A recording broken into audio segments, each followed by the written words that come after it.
Well, hey there guys, and welcome back. On this week's show, we're talking about airbrushing your projects.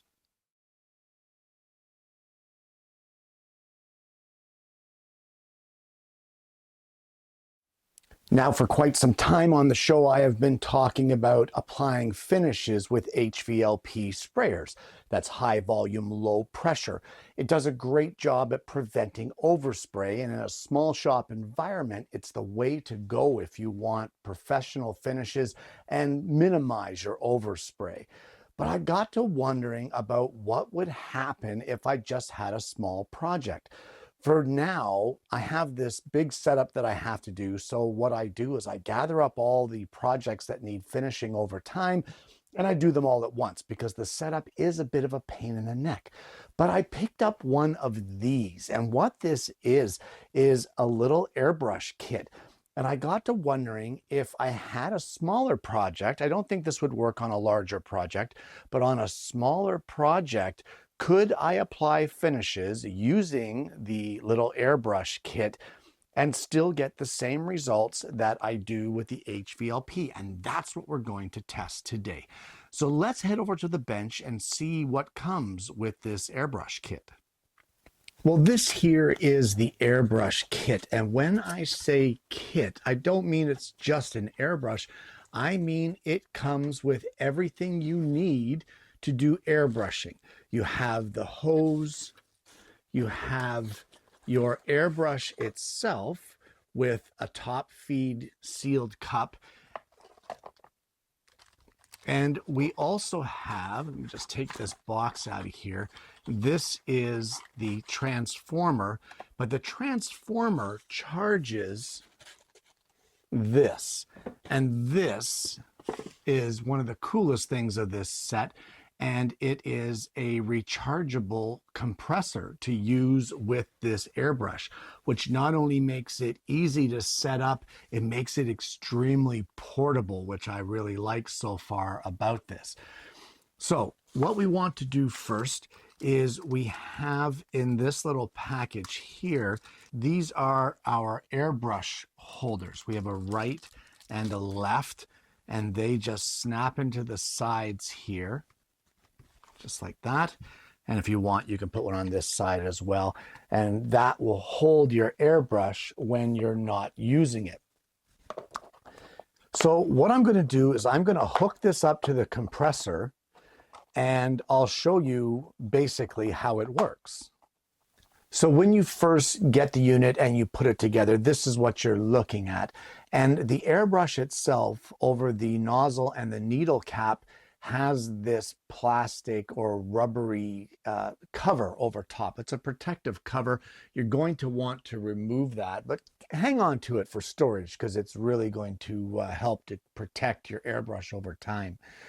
So essentially an airbrush it's double action, kind of like your HVLP, where you'll push down and you will get air pressure or airflow out the front.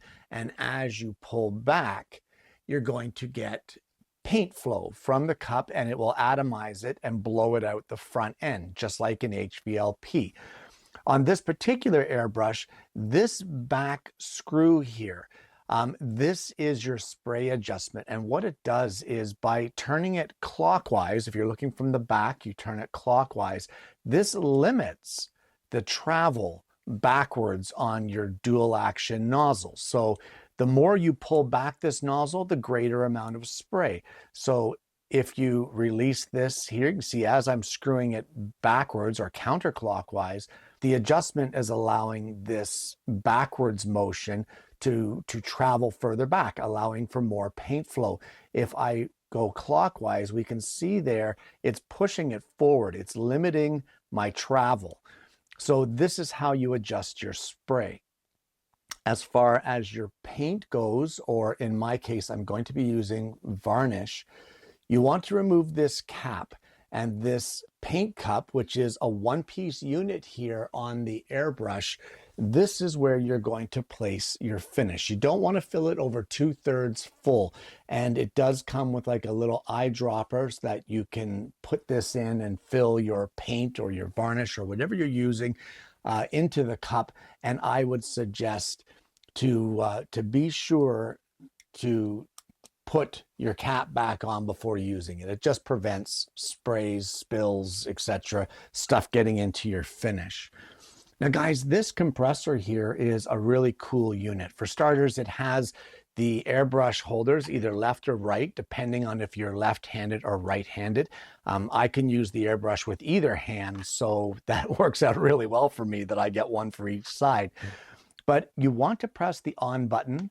A quick press will turn it on, and you can see here that we are on high mode. That is the highest pressure that it will provide. We can step it down to low, medium, or high. I'm going to leave it on high. And right here we have 3 green LEDs showing full battery power. So we're in good shape as far as spraying goes. Now, this here is an automatic compressor. In other words, it has a sensor in it where when it senses airflow, it will kick in. When the airflow stops, it will shut off. So if I push down on the nozzle, I'm getting airflow, and as well, the compressor kicks in. If I let go, it shuts off. So it's not running all the time. It's saving on your battery power. And honestly, that's pretty slick. So what I'm going to do now is we're going to load some varnish in here. And if you remember, not too long ago on the show, we made those child castanet noisemakers. So what I'm going to do is I'm going to take the pieces of those just as a test, and we're going to apply varnish to them. We're going to apply a finish, and we're going to see how we make out with this. Well, due to the low air pressure, I'm not really expecting a lot of overspray here. So I just have a little bit of butcher paper down on the workbench. We're going to see how that works out, but we're going to fill up our cup with some water-based varnish. Now guys, normally with an airbrush, you would water down your finishes, whether it be paint or what have you. But with water-based varnish, it's usually pretty thin. The same thing goes with HVLP. You would normally water down your finish, but that's not required when using a water-based varnish because it's already so thin. I'll just put the cap back on this for now. So I'm going to turn the compressor on, and I'm just going to start with the walnut pieces of this project. So you want to pull down to get your airflow and then back to get your spray.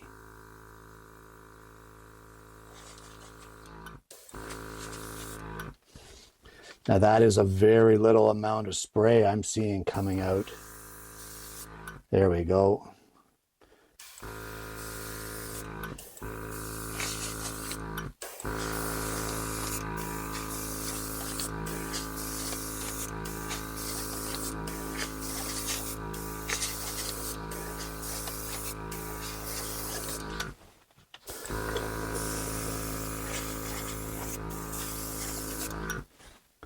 I'm going to reduce the pressure of the compressor and just see how that works.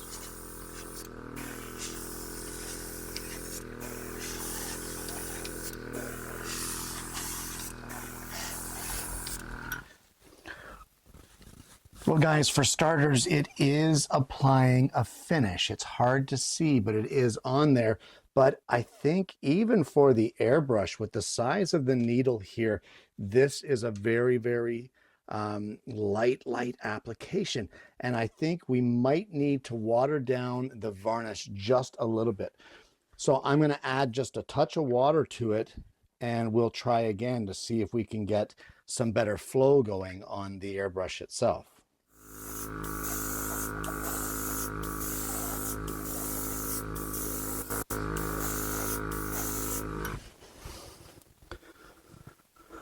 Well, that doesn't work too bad at all. We had a little bit of a problem with the amount of spray that was coming out, and I believe the nozzle was a little clogged.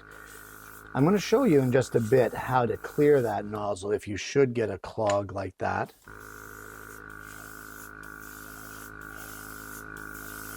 But we're getting a nice little coat on there now, so we seem to have corrected that problem. So I'm going to let that dry. I'm going to coat the handle here for our toy and see how we make out. And you can see the finish coming out. It shows up pretty good here on the chair. Let me just show you that.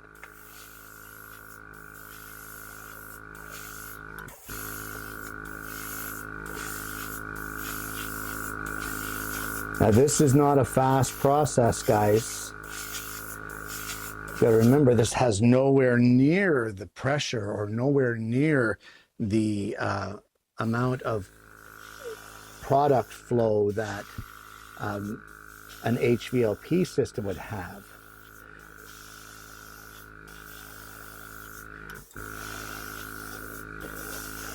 So just like with an HVLP, you want to start off the piece, airflow, pull back for paint flow or finish flow, and then end it on the outside of the piece. And you can just make even passes, overlapping by about 50% on each one. All right, so let me give these one full coat and then we'll move on. Well, after several tests, even with the water-based varnish, it is just too thick. The viscosity is too much for an airbrush with a nozzle the size that this one has. So I had to water it down. I went about 25-75 mixture, 25 being water, and it's spraying a lot better now. Not so tedious. I'm getting a nice wide spray and getting a good coating of varnish on our pieces. So I'm going to carry on, get all of this with one coat, and then we're going to give it a light sanding at that point. Well, because of the lighter coat that the airbrush provides, this stuff dries really fast. So I have some 400 grit sandpaper here. We don't have to go crazy. You see how I'm just stroking it along with the grain, a couple strokes, just like that. That's it. We just want to take any of that raised grain out of there. And there could be raised grain in this case because I never sealed it with the Danish oil like I normally would when using water-based varnish. So the extra water content of watering it down to go through the airbrush and the smaller needle and nozzle, that can raise your grain considerably. So it doesn't take a lot of sanding to get that knocked down. So knock this all down like this. You can feel it, it's smooth again. And we are going to hit it with another coat. Then we will sand it again. After the second coat, you probably should not need to sand after that. But if you do, it's no big deal. Just give it a light run over with the 400 grit sandpaper, and that will knock down any grains and carry on until you get the finish that you want. And when I am done with that finish, I'm going to show you what it looks like at that point, and I'll show you how to clean out your airbrush. So all in all, how do we make out with our finish? You can see here we've got a nice sheen. It's a very smooth finish. Multiple light coats on that handle there. It looks absolutely fantastic. I don't like super shiny things in the shop, so this is a perfect finish for me. But that turned out really well. And if we look at the paddles, they are in the same boat. They've got that nice sheen to it without being overpowering. This one could have used a little more sanding in the preparation prior to applying the finish. It's got some lines in it that should have been removed before it was ever sprayed. This one here is kind of in the same boat. But either way, the airbrush does work for smaller projects in the shop. I would not want to be using this on a larger project because, truth be told, it is a much more tedious project. It just eliminates the need for large setups for HVLP. Well, you're done spraying and it's now time to clean out your airbrush. And what do? Well, for starters, open your cup and get rid of all the extra finish that you've got in there. Spray it out of the nozzle, just get rid of it.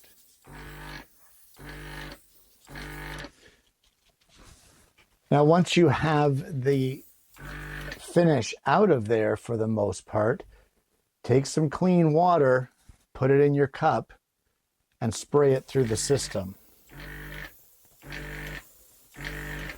This is going to clean out the majority of the finish that's on the inside, but it's not going to get it all. And I'm going to show you kind of a little trick here of what to do. You need to clean coming back up into your cup. So take your finger, put it over top of your nozzle, apply some air pressure, and then pull back on the nozzle. I'm going to show you what's going to happen here. See that bubbling back into the cup? Now what that's doing is that is cleaning back into the cup to get it rinsed out and cleaned out. Now guys, this is not a full cleaning. You're not done at this point. Just like your HVLP sprayers, you need to strip this down and really clean it out.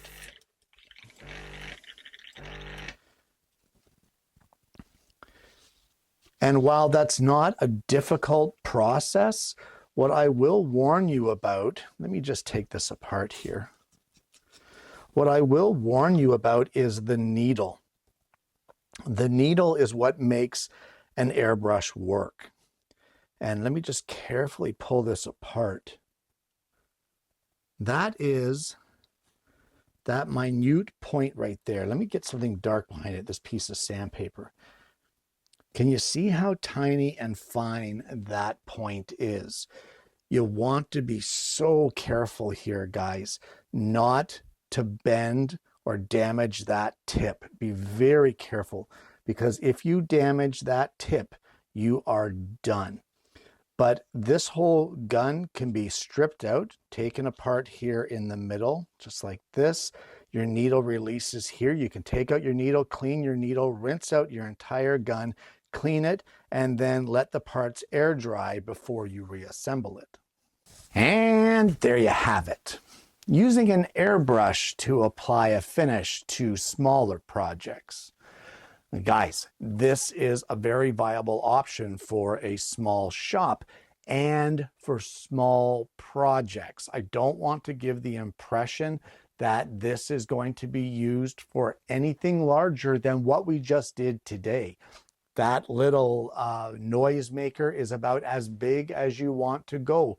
The spray pattern on an airbrush is much smaller than what you would get on an HVLP. While with an HVLP, you can span a pattern of 8-9 inches in some cases. You cannot get that kind of spray with a small airbrush with this small powered compressor. It is a very minute spray. I'd say at most this spray was maybe 1/2 inch. So overlapping and extra layers are necessary in order to add the finish to your project. Now, speaking of which, because of that lesser amount of air pressure, the overspray from an airbrush is zero. There is nothing. I mean, there was nothing on the bench. There's nothing anywhere else. With an HVLP, even with the paint enclosure or the portable paint booth, and with the fan and the filters and all that, there is still a little bit of overspray that comes out of that booth. But with an airbrush, there's none of that. The pressure that's provided from the actual compressor itself is just too low, and the spray pattern is too small to provide any kind of an overspray. So you've got that going for you. But what you also have kind of going against you is the fact that because the needle and the nozzle is so small in comparison to an HVLP sprayer, you have to water down an already watery finish. So what does that mean as far as your airbrushing goes? Well, what that means is you no longer have to go 4 coats and you're done with this wicked showroom finish. Now you're talking more like double that, because the raising of the grain, of course, was a concern here when we first started this project. Now that could have been completely eliminated had I coated it at first with some Danish oil like what I normally did, but I wasn't really expecting to use that project, and I was sure as heck wasn't expecting to play around with this airbrush today on the show, but it's just the way it worked out. So because of that, that caused extra coatings as well. So the combination of the thinner watery coat and the no base coat of Danish oil made for more coats to get the final finish of our toy.